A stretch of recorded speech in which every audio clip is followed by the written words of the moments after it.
కూర్చొని అమ్మ అక్కను కూడా.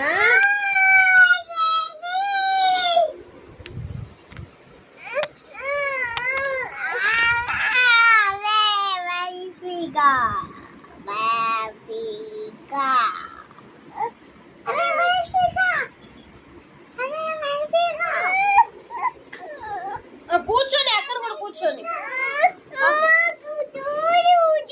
ఇక్కడ కూర్చో. ఈ కాలు మీద కూర్చో నువ్వు. అక్క ఈ కాలు మీద కూర్చో, నువ్వు ఈ కాలు మీద కూర్చో. కూర్చొని అమ్మా. ఆ పాప అల్లరి చేస్తుంది. దెబ్బలు వేసేయాలి పాపని.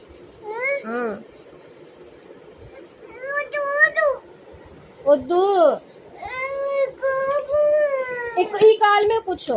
అక్క ఈ కాలు మీద కూర్చుంటది. వద్దు వద్దు వద్దు.